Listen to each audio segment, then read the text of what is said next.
All right, today I'm going to talk about in our whiteboard session is how to access equity from your principal place of residence to start an investment portfolio.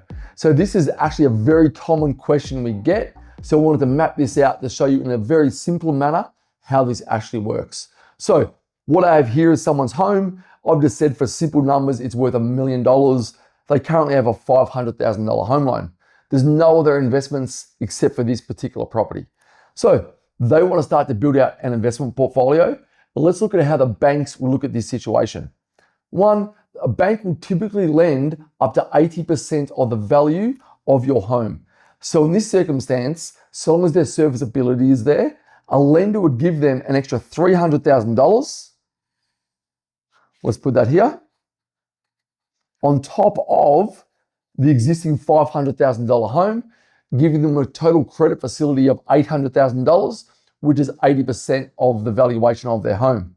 So you'd structure this as a completely independent loan and as an interest-only facility because you don't want to be forced to make repayments on this if you haven't actually used the money yet. So typically speaking, you put that $300,000 into either an offset account that is linked to that $300,000 or back into the actual home loan account itself so you make zero repayments.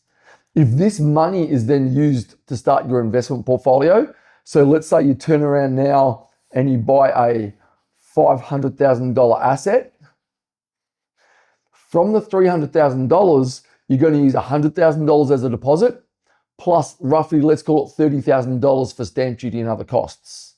So of here, you then have used $130,000, which if that is used for investment purposes, speak to your accountant, but that is generally tax deductible on the interest component of that $130,000. That's then been done as a deposit over here for that next asset. So this next asset here is $500,000.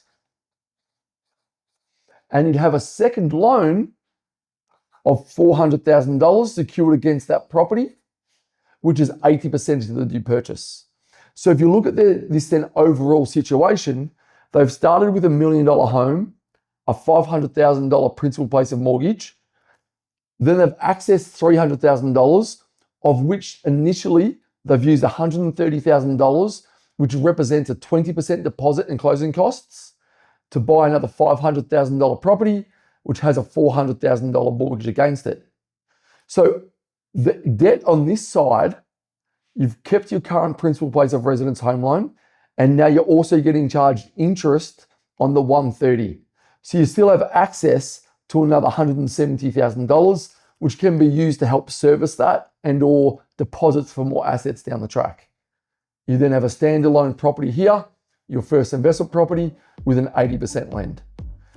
So in simple terms, that's how you access equity to start build out a real estate portfolio or any investment portfolio from your principal place of residence.